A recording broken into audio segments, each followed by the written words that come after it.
All right, cool. Good morning, everyone. Welcome to another session of Finals Countdown hosted by the Learning Center. So today we actually have myself doing a presentation for Math 100, going over quadratic equations. So I'll be going over that segment there. So at any point, if you have any questions or you need clarification on anything, feel free to use the chat box or you can go ahead and unmute yourself if you want to. But we are streaming live on Facebook as well on our DC Learning Center Facebook page. And then, yeah, so we'll go ahead and get started. So hopefully what I prepared here will sort of act as a review for, finals when you come across quadratic equations. So it's important to know the background information first and foremost. So let me go ahead and bring this up. Let's see.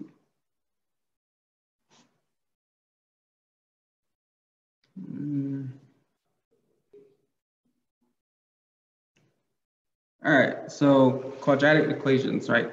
So in order to, this is basically our agenda for today for quadratic equations for this segment for Math 100. So we're going to cover an introduction to quadratic equations, what they are, and some of the formulas we'll be covering as well.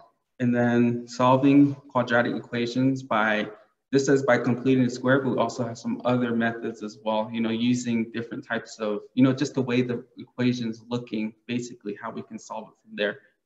And then the quadratic formula, we'll go ahead and derive that as well. Let me cancel this out really quickly. All right, and then the last segment will hit just a really quick review of graphing, an introduction to graphing a quadratic equation and relating it to, graphing polynomials and stuff like that. So I'll sort of give an insight into, Math 110 later on if you're going to be taking Math 110 next semester or anytime in the future. So this is our 4 areas that we'll cover for this segment. So in order to understand, what a quadratic equation, because, sometimes we can get lost with the meaning of some of these things, right? And the definition, the origin of the word quadratic, it actually comes from the Latin word of quadratum, which means square. So it's derived, the language derives from the area of a square being its side length multiplied by itself. So it's basically like a perfect square, so quad. And a quadratic is a type of problem or an equation that deals with a variable multiplied by itself. So an operation known as squaring something, right? And in this case, with quadratic equations, we'll be looking at not functions, but equations and expressions that have that degree of 2. So that's what quadratic equations are. So quadratic equations, or quadratic, is also called an equation with a degree of 2. So if we don't have an equation that doesn't have a degree of 2, we don't necessarily call it a quadratic. Yeah, so I'll go through an example. There will be an example of that as well, being that we don't continue forward with calling this a quadratic equation, stuff like that. So, in order to understand, sometimes it's hard to understand how math can relate to real world, right? And a way that we can relate a quadratic is, the way it looks on a graph itself. So in this case, a quadratic function or a quadratic equation, when it's graphed, it will resemble the shape of a U-shaped curve on a graph. So a parabola, that's what we call it. So, if you're graphing a function just like that using Y and an X axis, when you graph it on a 2D dimensional graph, your graph is always going to be a U shape, either going upward, opening upward, or sometimes opening downward. And then your graph can shift a whole bunch of ways, like it can be placed here or it can be placed down here, depending on how the equation itself manipulates itself. So that's how we're looking at here, is just looking at the shape of it first, just to give you an idea. So, with parabolas, it's hard to understand how it can actually affect, real life situations, right? How can we use parabolas or the quadratic equations? So in some cases, we fall into looking at parabolas, how they're actually used in real life situations, like a roller coaster, right? with the roller coaster, you see here, there's a parabola here that's being projected.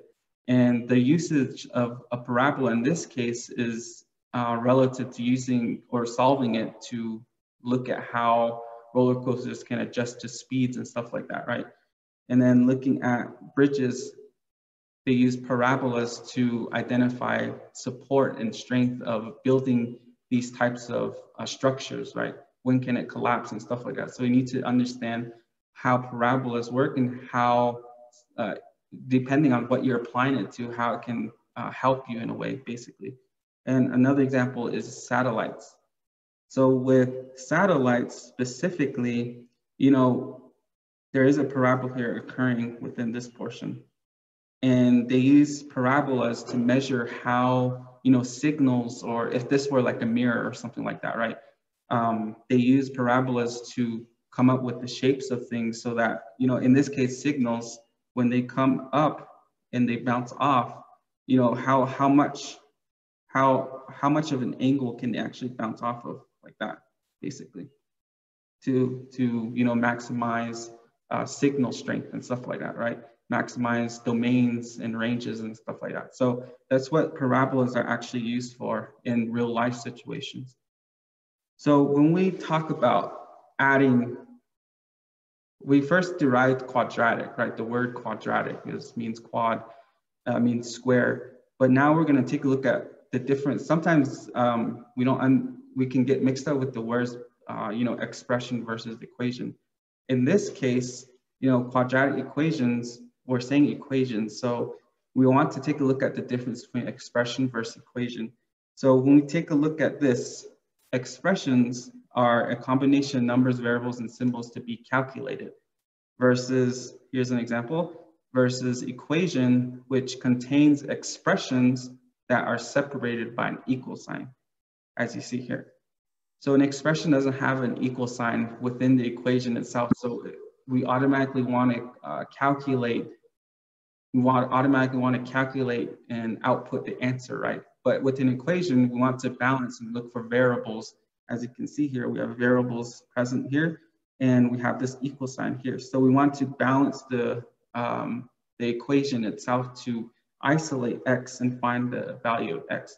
Versus up here within the expression, we actually just solve it out and then find the answer, right? And this one, we have to balance over the equal sign if necessary. So that's the difference between those two. So now we're looking at quadratic equations. So we're going to involve that equal sign. So in a quadratic equation within this segment for Math 100, it is an algebraic equation. So there is an equal sign there, and it has to have this degree of 2. So an example here you see is x squared. So equation of the second degree equivalent to an equation of the type. And we can automatically, there's a formula out there that automatically can identify or kind of identify the structure of a quadratic equations. And it can be recognized by this: ax squared plus bx plus c equals 0, where a is greater than 0. So what we call here, this is a formula, not a formula, but a structure of a quadratic equation. This is how they have to look in order for it to be a quadratic, right? That keyword. So there's a degree of 2 present here, and then other variables as well, and the constant should be present. So then when we take a look at this here, this formula that you see of a quadratic equation, this can also be recognized and known as the standard form of a quadratic equation. So here, what you see on the screen, ax squared plus bx plus c equals 0 is the standard form of a quadratic equation. And a, b, and c are real number constants. So yeah, so remember this formula here. This is going to be very present within this presentation throughout. So when we look at the standard form of quadratic equations recognized by this formula that we already saw, we can then begin to, you know, look at some examples, right? That don't necessarily look like this standard form. So with these examples here that I'm going to put on the screen, you know, sometimes you'll come across equations that will look definitely not like a quadratic equation, right? So the goal here with these examples is to identify what A, B, and C are. So I want you to find A, B, and C. We'll do these ones. Just the standard form ones, I'll do them. Then when we're actually solving them, I'll have you guys participate and stuff like that. But here, when we come across equations like these that don't look like this standard form, we want to rearrange some stuff using algebra basically to rearrange some things to make it reflect the standard form. So here, when we take a look at this first example, x squared equals 3x minus 1, in order to resemble the standard form, we have to shift some things around. And using algebra, we can begin to shift the terms on the right and shift them to the left. So what we do on the left, we do on the right, and what we do on the right, we do on the left, right? So we want to subtract 3x on both sides, which would give us x squared minus 3x equals -1, right? And now we have this x squared, the degree of 2, and then we have x with the degree of 1. So now we just need to remove the constant because on the right we want a 0 there, right? So we would just add 1 and add 1 to both sides, which would make x squared minus 3 plus 1 equals 0. So now looking at this equation here, which is now in standard form, because we can identify what A is, ax squared, bx, and c, right? So A, B, and C. So in this case, A is actually 1, B is -3, and then C is +1. And it is in this format. It is in this format up here, right? So now this is in standard form. And with quadratic equations specifically, we always have to, the first step in solving quadratic equations is putting it in standard form, no matter what. As long as it's in standard form, we'll be able to derive and solve for our equations and solve for those variables and stuff like that. So most important thing is to put it in standard form. So another example here with the second one, we want to distribute that too, right? To, just to put it in the standard form. So we would have to distribute this 2 to there and here. And throughout this whole presentation, I won't go into the specifics of like distributed property and stuff like that. We already learned that, in the previous presentation and stuff like that, right? So you should know how to factor. You should know how to distribute property. You should know the distributive property and stuff like that, right? So I'm gonna kind of breeze through this a little bit. So here, if we distribute it, we'll have 2w squared minus 4w equals 5, right? Because we multiply 2 into both of them. So then now all we would need to do is subtract this 5 to both sides, which would give us, let me erase that, 2w squared minus 4w minus 5 equals 0. So now this is in standard form here, what you see.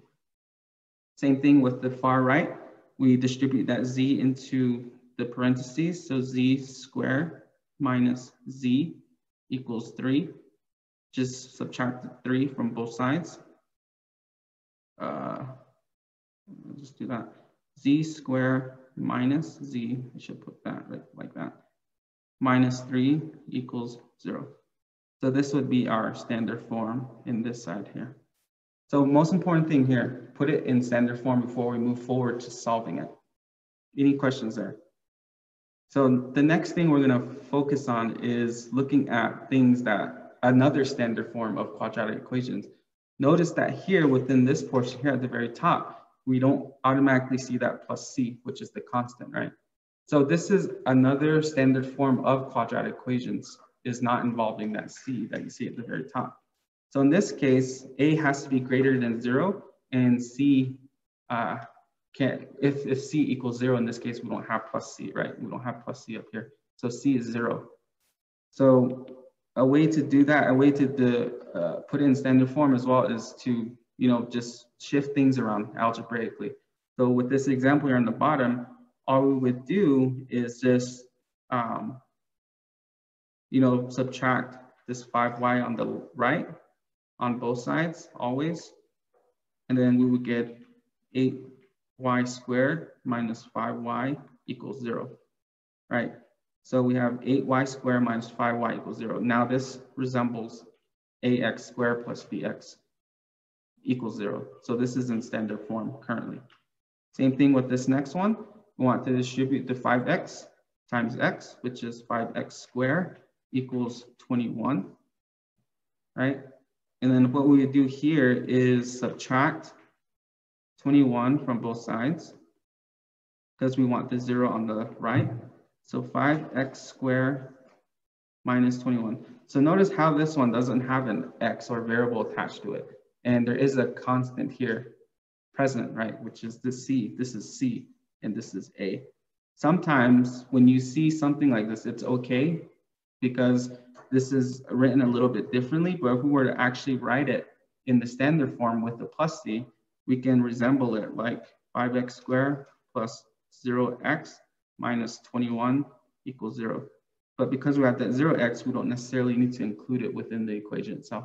So this actually, this example here doesn't actually necessarily resemble this, but it's also still in standard form.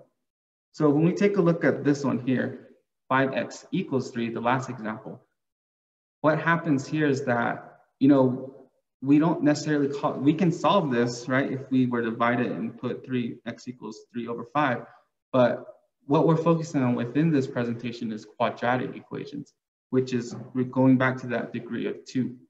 So in this case, we don't have a degree of 2, so this is not even a quadratic equation at all. So we're not even going to focus on that.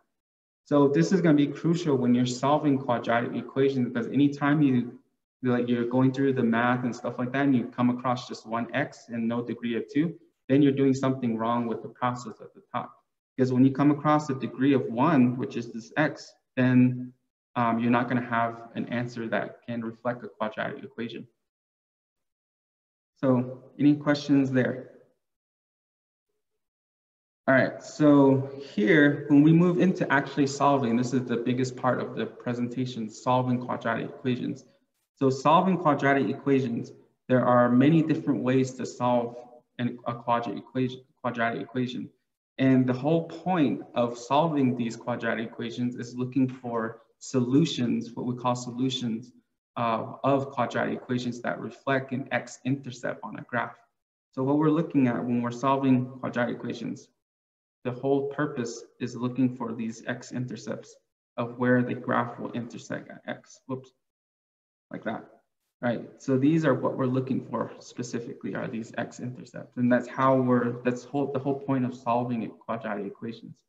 So when we go into these examples here, which I'll be doing, the first way to solve quadratic equation is when you have a type of standard form that looks just like this here at the top, the ax squared plus bx plus c, right? When you have equations that resemble that. So the first example, and before we move on, some things to remember with when you're going to begin solving quadratic equations is you have to know how to factor polynomials, and you have to know the principle of zero products. So the principle of zero products, just a review, whenever you have an equation like a equals b equals 0, you know, if either a is equal to 0, your answer will always be 0, right? So, and if your b is 0, your answer is always going to be 0 as well. Oops.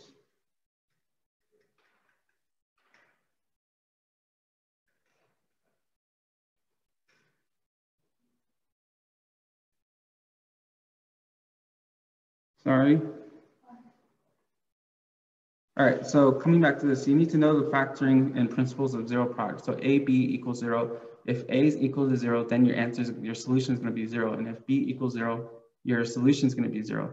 So an example here that we can go over with this portion here is this equation here.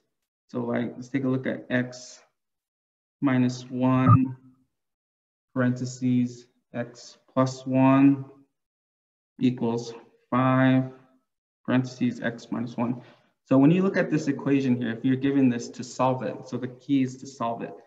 What you want to first do is using algebra and factoring and stuff like principles of zero products, you would distribute everything and multiply everything together so that we want to resemble this standard form, right? Always. Remember what I said, to put it in standard form all the time. So if we were to distribute everything together right now, and again, I won't go through distribute property so completely, but if you were to distribute this, we would have an x squared plus x minus 1, right?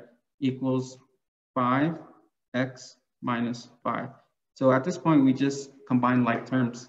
So x squared, these would cancel out, minus 1 equals 5x minus 5.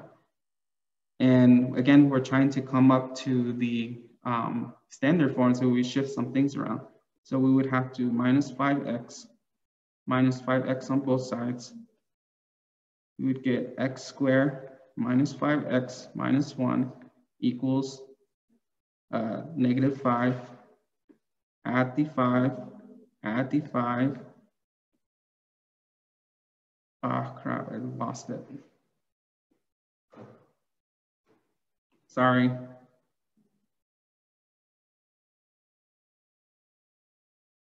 All right, let's try this again. Let me go through it really quick. X minus 1, x plus 1 equals 5, x minus 1. So we have x squared minus or plus x minus 1 equals 5x minus 5. So here we're canceling out the x's. X squared minus 1 equals 5x minus 5. We minus 5x on both sides. And then we can just bring this one across as well. I'll just put it up here, plus x.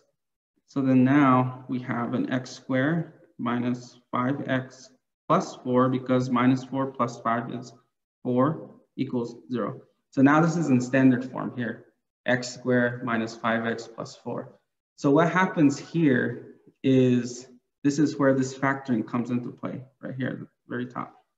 When we come up to, when we're solving quadratic equations, we want to first put it in standard form, and then we want to solve it by factoring and then using this principles of zero product. So if we were to factor this, and again, I'm not going to go specifically into factoring and stuff like that, but if we were to factor this, let's go move it. We would usually factor into two different binomials, right? So 0.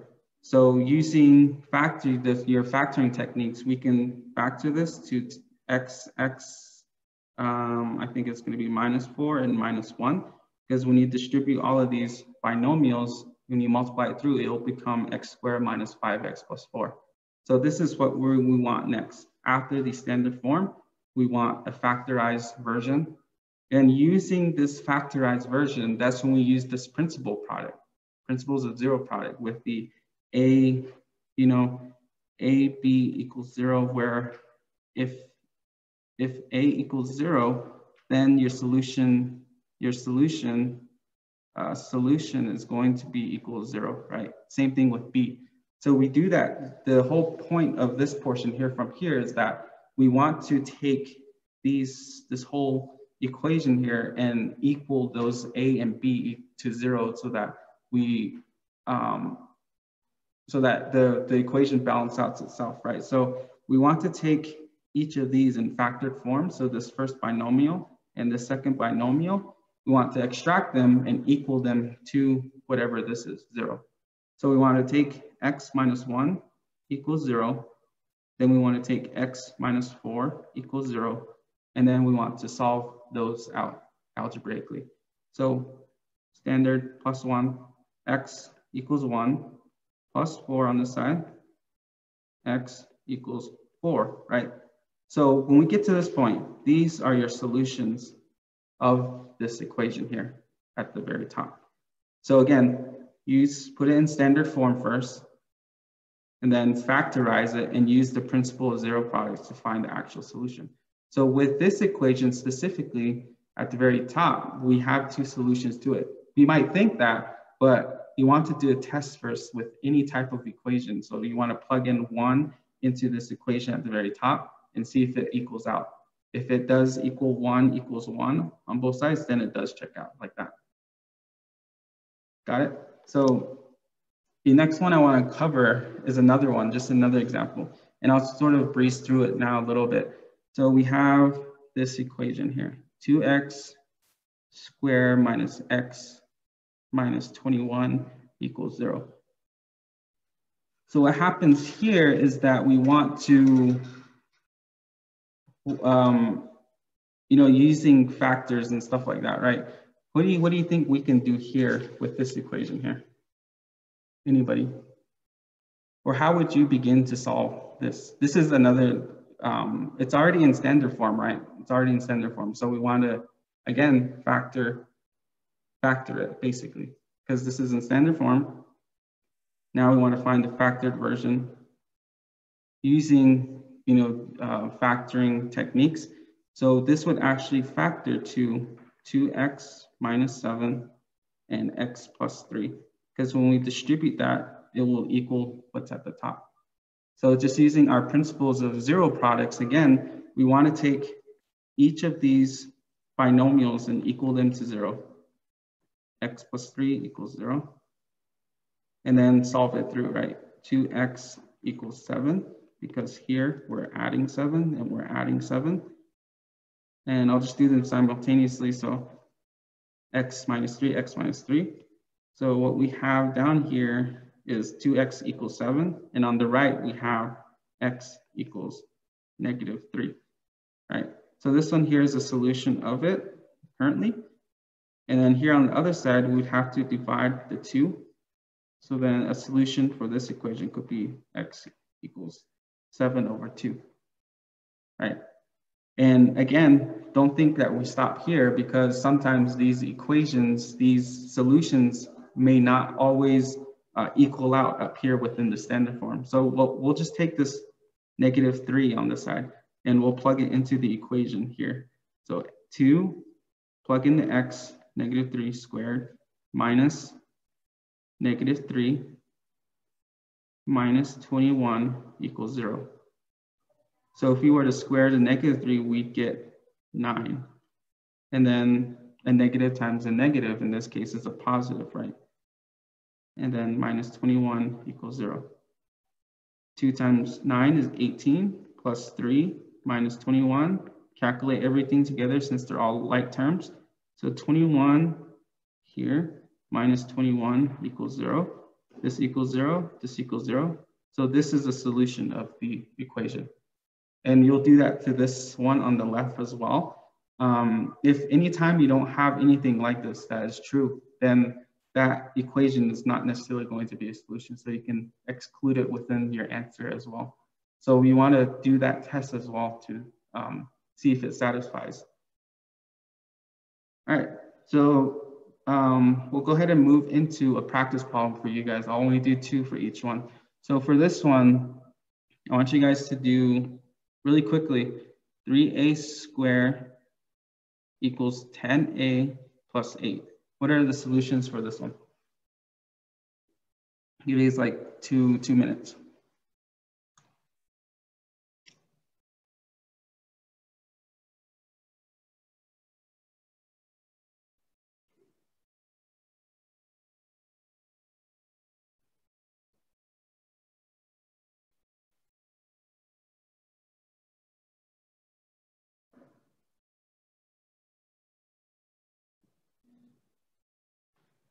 So remember, we want standard form. We want to factor if possible. And then principles of zero products. So 1, 2, 3. And then test if you need to.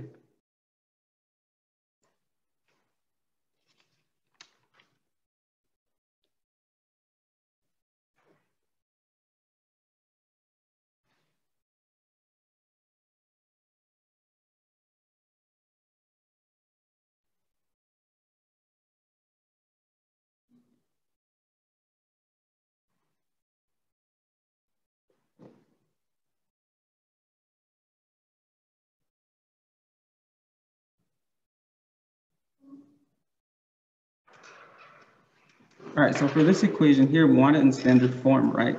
So we want to remove and shift some things around. So we'd move the 10a to the left. So we'd have 3a squared minus 10a equals 8. Again, we want to move the constant to the left. So 3a squared minus 10a minus 8 equals 0. So now this is in standard form. So now what we want to do is factor, right? So here within this equation, I believe we would have to do, how would we factor this to begin with? Has anyone factored this?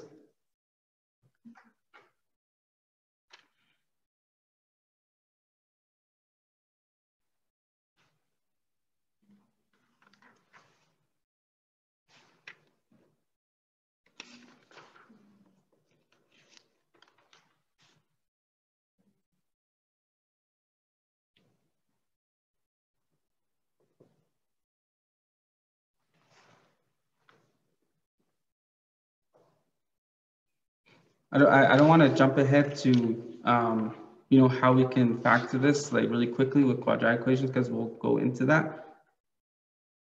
But a way is actually multiplying it by, if you were to have something like this, an ax squared plus bx plus c equals 0, we would multiply this first constant here by itself, so 1 over a, and then distribute that all the way throughout the entire equation. But I don't want to skip there because we have that portion coming up as well. So has anyone come up with an answer for this one?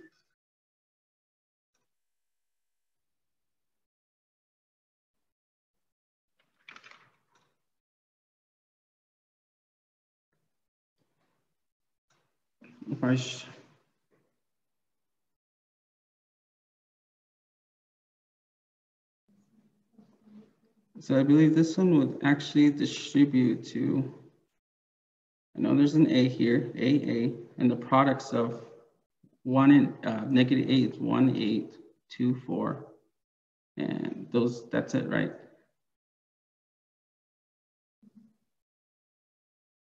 So we'd have a 3 here.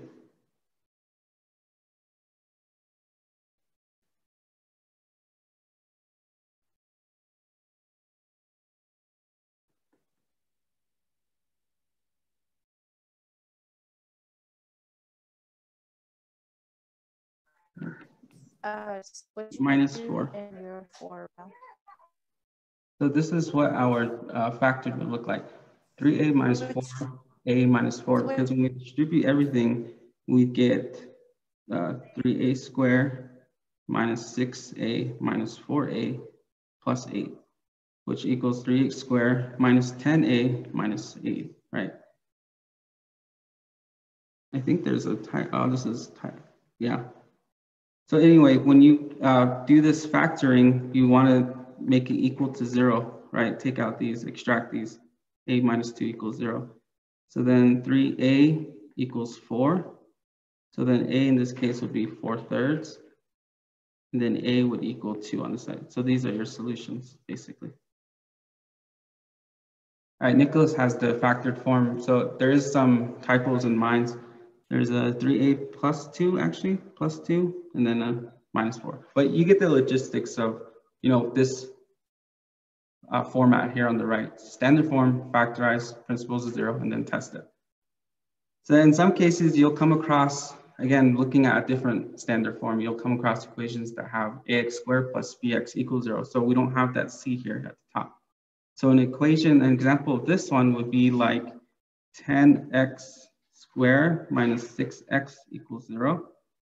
So if we were to have something like this, which resembles the standard form at the top, so this is in standard form, we want to, again, factorize it, right? And since these, with this equation specifically, both of the terms here, they actually share an x. They both have an x here. So we want to also factor that out, along with the constants that are, coefficients that are attached to those, like those terms, the variables. So if we were to begin factoring this out, we would factor out a 2, right? 2x, and then the factor form of this whole equation would be 5x minus 3 equals 0, right? So this is the factor form basically. And when you see something across, when you come across something like this, that resembles exactly like this with the ax squared plus bx equals 0, when you come across this specifically, this acts as another term or another product, another number basically with the AB equals 0, the principle of zero products, which you see resembled here. So we have to again equal these to 0 to find out what the solutions are. So 2x, we would extract that out and equal it to 0. And then 5x minus 3, we would extract it out and equal that to 0. And then basic solving, basic algebra going through, x equals 0, which becomes a solution. Same thing on the right, plus 3 on both sides, 5x equals 3. Divide the 5s, x equals 3 over 5. So these are the solutions of that equation there. Keep messing up there.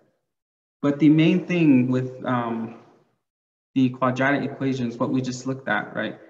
And when you see a type equation that resembles this here, ax plus bx equals 0 specifically, when you come across that, where C, you don't have a C and B doesn't equal 0, it will always have 0 as one solution and a non-zero as the other solution, just as we solved this a while ago.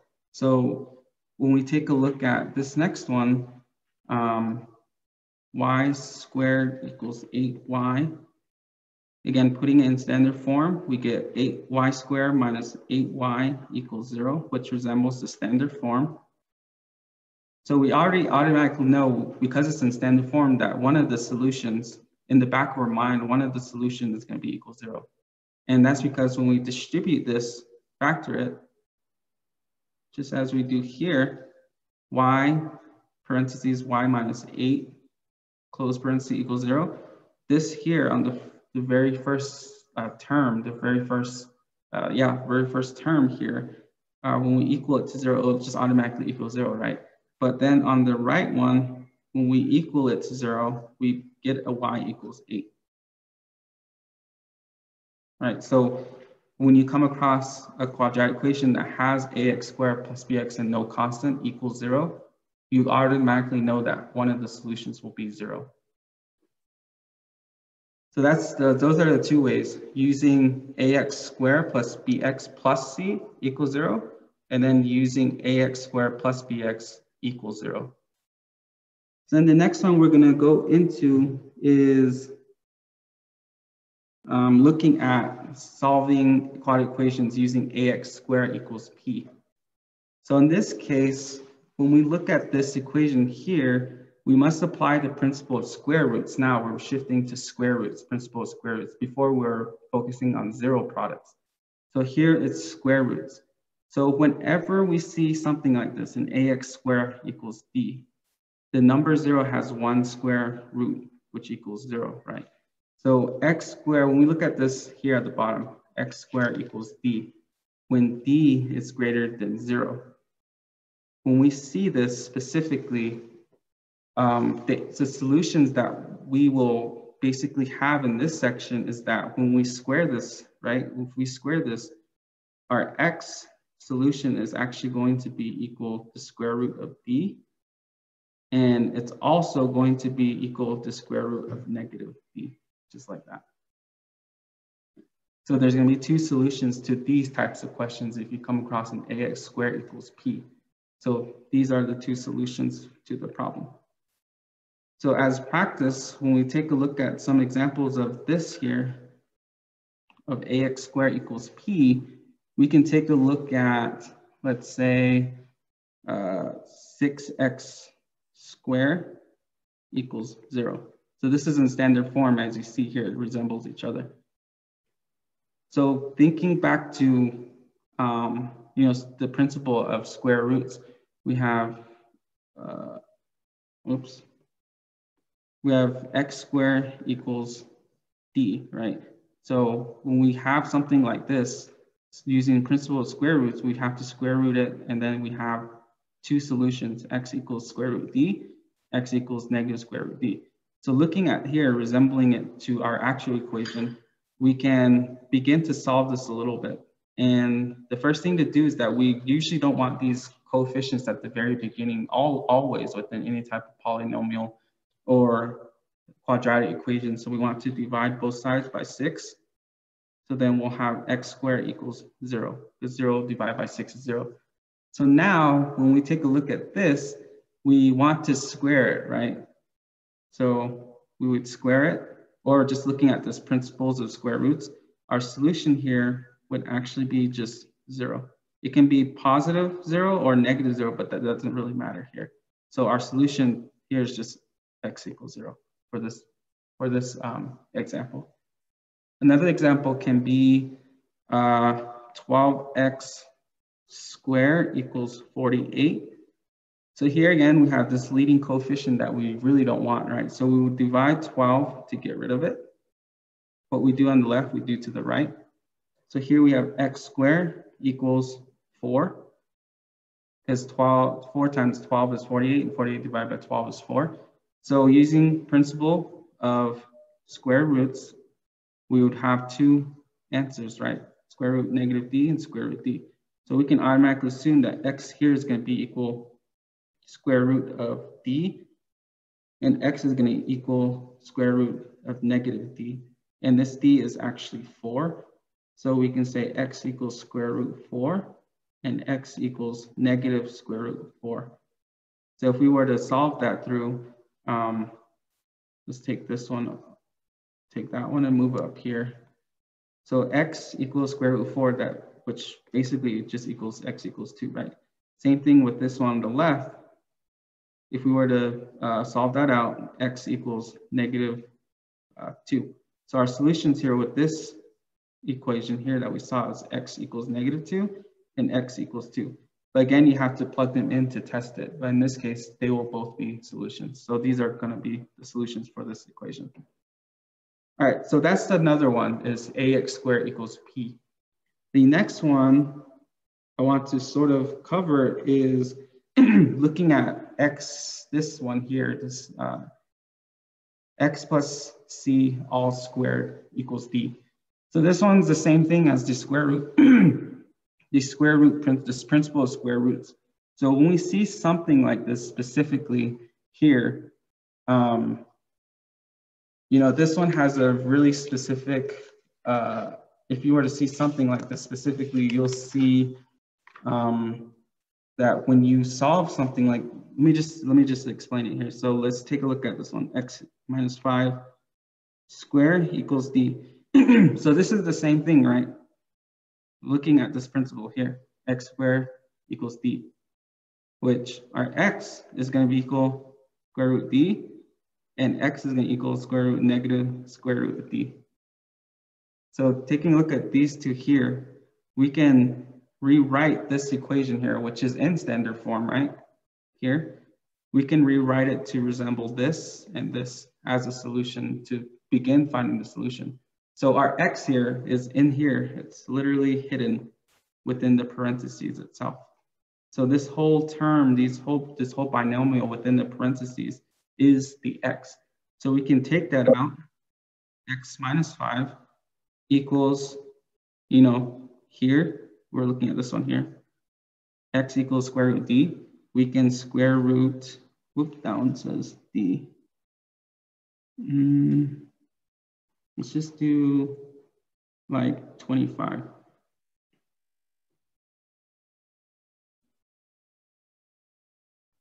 So we can add the 25 here, which would be square rooted, right? Like that.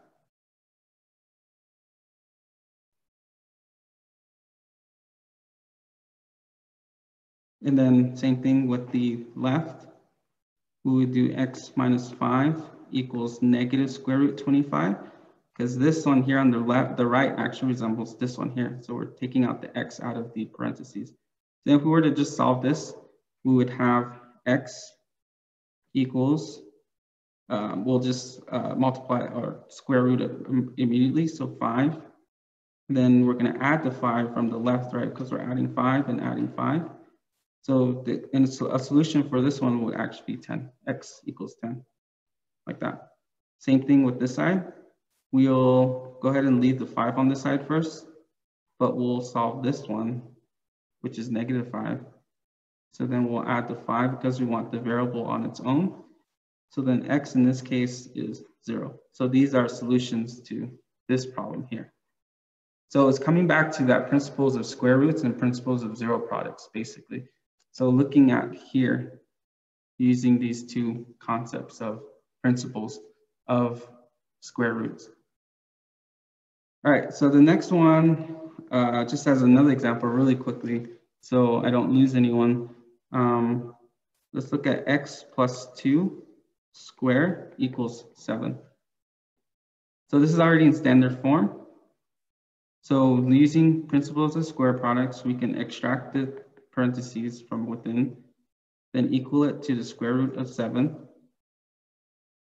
On the next side, we can put x plus 2 equals negative square root of 7, because that's the principles of square roots. And we can solve it through x minus 2, x minus 2, x equals square root 7 minus 2. So that's a solution there.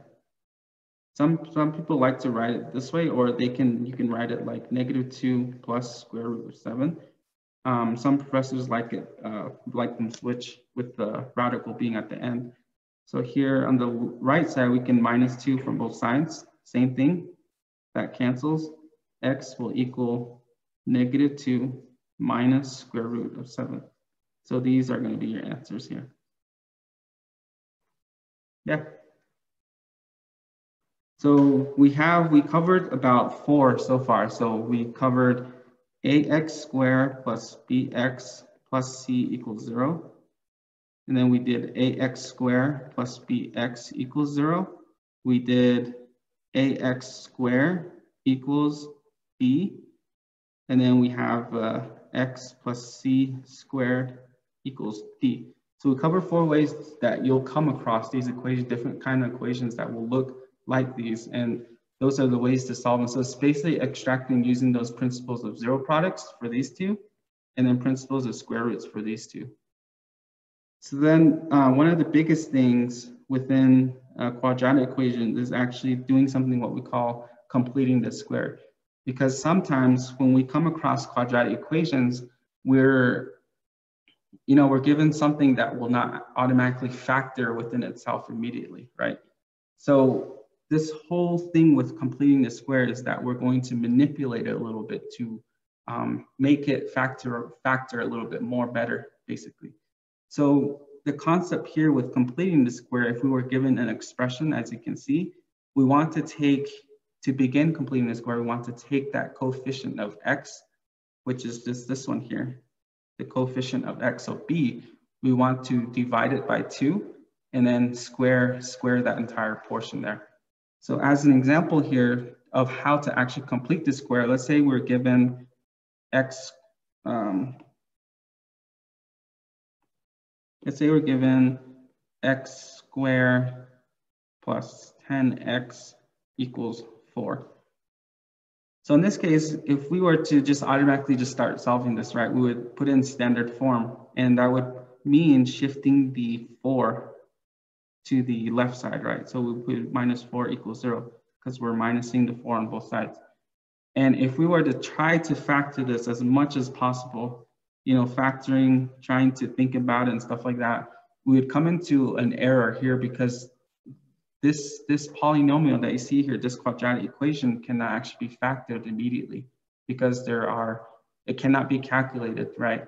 Because the product of, if we're coming back to factoring, we're looking at the product of this negative 4. So we're looking at the factors. So 1, 4, and 2, 2. And if we're to manipulate signs and change these signs a whole bunch of times, we wouldn't come across a sum that would equal 10 immediately. So in that case, when you come across that, we cannot factor at all, right? So what we have to do is complete the square. So what happens here with this portion, when we take x squared plus 10x, we'll put it back to putting it on the right equals 4. We have to have this constant on the right side here. So you see on the right side, we move the 4 back.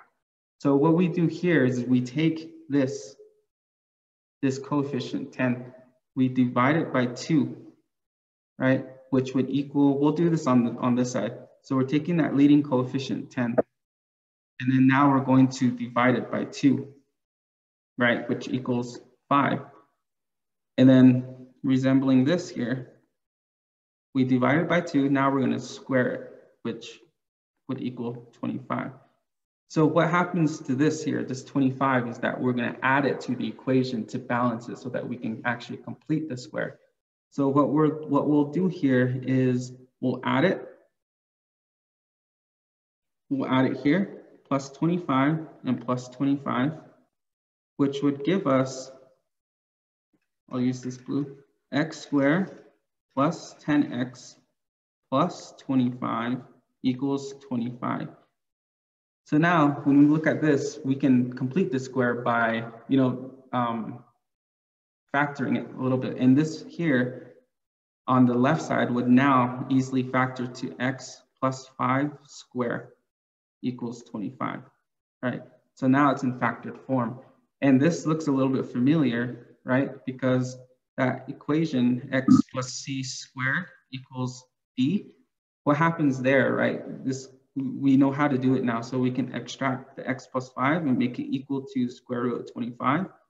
We can do the same thing and make it equal to a negative square root of 25, negative. Then we just solve it through, right? This actually resembles that same equation that we just did.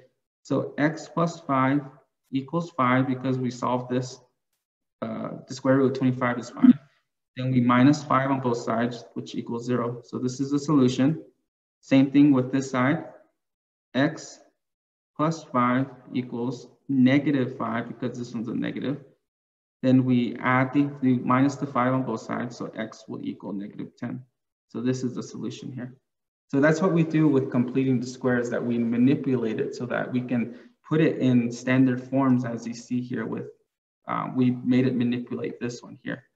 X plus c squared equals d. So we're completing the square so that we can solve the quadratic equation using principles of square roots. So an example of that one here can be like x squared plus 6x plus 8 equals 0. So again, we can't automatically factor this because it's not a complete square. We can't actually factor it because the products of 8, 1, 8, 2, 4. I think that one actually worked. I'm not sure why that one's there. Plus. Actually, if we were to do, in order for this to, the reason why this is not working is because of the signs here can manipulate how we can, how it cannot factor to each other, right? So in this case, we'll go ahead and just complete the square. And completing the square can be done with any type of format or any type of form that it's given to you. You can complete the square even though you can factor it immediately. You can still use completing the square. So in this case, we'll just complete the square. We'll minus 8 on both sides because the constant needs to be on the right when we're completing the square, because we'll be creating this new constant, right? So here in this case, x squared plus 6x equals negative 8. So we'll take this coefficient of x, right? We'll divide it by 2, which equals 3. And now we'll square it because b over 2 squared is that formula, which in this case will equal 9. So now we'll just add 9 to both sides, which we would get x squared plus 6x plus 9 equals 1, right? And then this becomes a perfect square. In this case, it's going to be this portion plus 3. So then now principles of square roots, we can extract what's in the parentheses, the x. So x plus 3 equals square root of 9, square root 1, and then x plus 3 equals negative square root 1. And then we will just solve it through. So then x plus 3 equals 1. Then x plus 3 equals negative 1. And then we can just solve it through. Negative 2, which is solution. And then x equals negative 4, which is a solution, right? And don't stop there. We have to test it and plug it back into this here at the very top. So that's what we do when we're completing the square. So then now, going a little bit over, I think that's okay, but this is the last portion here is introducing, so this is like sort of like the not hard way, but the more work that you have to do, right? Is going through, looking at putting in standard form, then going through factoring and then solving it all through extracting the zeros and stuff like that. But in this case, there isn't another easier way to solve quadratic equations is using the quadratic formula. So, you know, taking this concept of our standard form of a quadratic equation, which is ax squared plus bx plus c equals 0, right? Looking at that there, so how we begin to, how the quadratic formula works and how it has actually derived is actually completing the square with just as basically what we have been doing. So how they came up with the quadratic formula, again, the main thing with the quadratic formula is that there's going to be an x, right? They want to find immediately what x equals, so that's easier. So what they did to manipulate this standard form to get to the quadratic formula is as follows. So when we have the standard form, ax squared plus bx plus c, what they did is that they completed the square to, you know, manipulate the equation to extract x by itself. So what they did is they first multiplied both sides by 1a because, again, we don't like that leading coefficient here to be, with completing the square specifically, we don't like leading coefficients, especially with the degree of 2. So we want to take that out first. So what happens there is when we multiply by 1a to remove that coefficient, we come up with x squared plus b over a x plus c over a equals 0, right? Because 0 times 1 over a is 0. So now what they did here with completing the square, we're completing the square. So we want to move this coefficient to the right. So we're gonna rewrite it again. X squared plus b over a x equals minus c a, because we are moving this to this side, right? So we're completing the square, the same process. So then now, when we take a look at here, we need that this perfect constant, right? That we need. So we need to use that equation of b over, can't even see that, b over 2 squared. So we take that BA here on the left, which is here, this BA, and then we're gonna divide it by 2 actually. So we're gonna divide it by 2, but in this case, we can rewrite it as BA times 1 over 2, right? Take the reciprocal of it. So this would equal B 2A, right? So then now we have this B divided by 2. So B 2A, this here, moving it this way.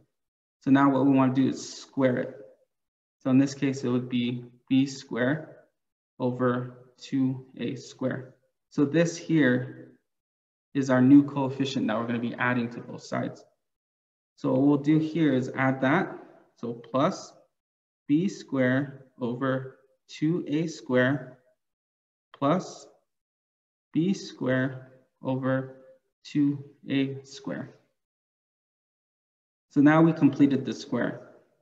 So then now this here on this far left, this whole quadratic equation on the left side, that is a perfect square now. So we can factor it to x, right? X, we use this one here, when we're completing the square with when we're multiplying it all through.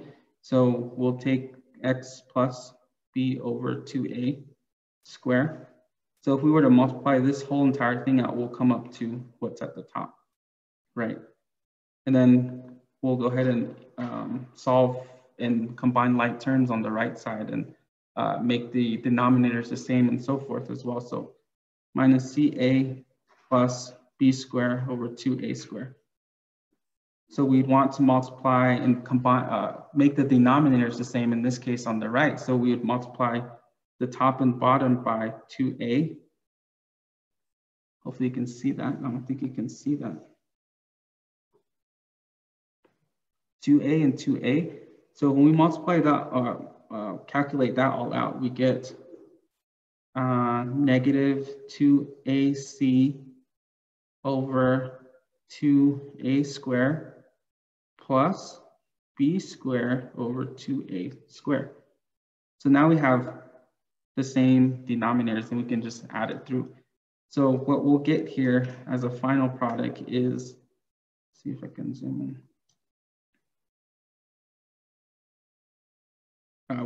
This will keep the same. Let me move it here on the right. So we have an x plus b over 2a squared equals minus 2ac plus b squared all over 2a squared, right? So this whole thing right here is calculated to this on the right. So now we got to this point, and this looks familiar again, right? Familiar again, because remember that ax squared equals d. So what we see here is that this x here is actually present here. We have the square, and then this whole constant on the right is the d. So again, principles of square roots. We can extract the x itself, so we can make this whole thing that's in here, x plus b over 2a, make it equal to positive square root of all of this here at the top. Then we have another one, right? Because this is the positive square root. We have another one, x plus b over 2a minus square root of everything that you see in the constant. Principles of square roots. That's our solutions there, right? Now we solve it through, right? We solve it through and then we minus this here to the right and so forth. But when you calculate all of that, and the whole goal of this here is looking at it and completing the square from the actual standard form. What we did from here, from this point, this is the most crucial point here, is from here to here is that we eliminated the degree of 2 a little bit to sort of singularize out that x, right? So now we only have this x to deal with here at the very end, which when we calculate it all out from this point here, we come up with the quadratic formula. So when we simplify everything, I'm sorry I didn't really show, I'm running out of time, but when we simplify everything throughout, that's what we get is this quadratic formula. So we have a minus b plus and minus square root of b squared minus 4ac over 2a. That's the most simplified form of, from the standard form, we complete the square with it. So that's where the quadratic formula is coming from. And it's a way of, easily defining or easily finding out what the solutions of x are within a quadratic equation. So they manipulated it to find it even quickly. So when we do quadratic equations specifically, it's pretty simple, right? If we were to have equation like 5x squared minus 8x equals negative 3, we put it into standard form, as always, plus 3 equals 0. Going back to the standard form, remembering ax squared plus bx plus c equals 0, this is in that standard form. We know what A is, we know what B is, and we know what C is. So we take those terms and we just literally plug them into these terms here that you see at the top. So easy, right? So when we calculate this, we can go x equals negative b, in this case it's negative 8, plus and minus the square root of b, which is negative 8 square minus 4. A is 5, c is 3, all divided by 2 over a, which is 5. So now we use basic algebra and then we solve it through, right? And we'll get two solutions. We'll get a solution of x equals plus and minus the square root of something, if there is a square root, but you'll get a plus and a minus basically, and those are two different answers. So unfortunately, I don't want to take too much of your time, but the quadratic formula is basically the easiest way to solve quadratic equations. So it eliminates the process of solving it through standard forms of these right here, ax squared plus bx plus c, and all the forms that we looked at. This is the most easiest way to solve those basically.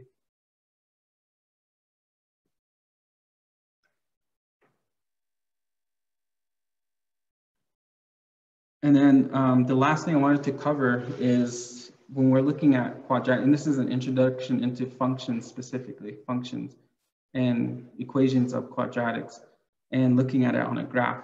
So when we take a look at a graph, the whole thing, the whole purpose of this entire presentation, and the reason why we've been solving quadratic equations, again, is this portion here, right, the x-intercepts. So those x equals that we've been looking at, those are what we see as intercepts on a graph. So those are our solutions. And then the vertex and the line of symmetry, those are our perfect squares and stuff like that. So the line of symmetry specifically, to find the line of symmetry, which is the point at which a graph can reflect itself over a y graph, a y-axis, we can find the line of symmetry by using by finding x equals negative b over 2a, right? So this is that line of symmetry of a graph like that.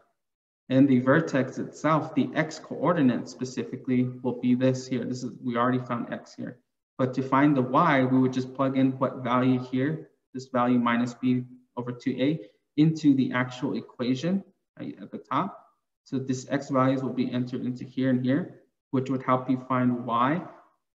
And this x coordinate would be the line of symmetry. I'll put line of symmetry here over the y value. And that vertex is where the graph turns with its curve. So just like that. So this here is the vertex. And then these are your x-intercepts. And then your line of symmetry where the middle of the graph is. So that's basically what you're looking at. And this will resemble later on in Math 110, you'll go through graphing quadratic equations, but you'll be looking at it a different way. There's a whole nother standard form of functions specifically with quadratics. You'll be looking at a different form, which is the same thing that will look like this. F of x equals a, I believe it's x minus h squared plus c. This is the standard form of a quadratic function, as you can see, f of x, but they're both the same thing. But this one, you'll be looking at how changing these numbers will manipulate and how it will shift things, how long it will be, stuff like that.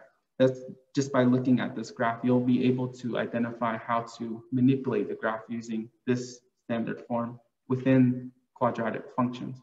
So hopefully I wasn't so confusing within this whole process, but again, I didn't want to focus on the little things, but rather showing you guys how to, the whole purpose of solving quadratic equations. So does anyone have any questions?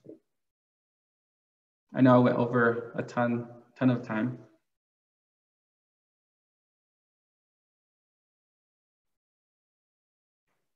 If you need help with quadratic equations or solving them, like going through it more in depth, you can contact the Learning Center and set up an appointment with the tutor, and then they can go through this process with you. But I just wanted to give a review of quadratic equations. Yeah. Audrey is posting the survey as well. So remember, evaluations are crucial to you know, counting towards your participation points and stuff like that. So the evaluation is posted. And if anyone doesn't have any questions, does anyone have any questions, concerns? Did I go too fast a little bit?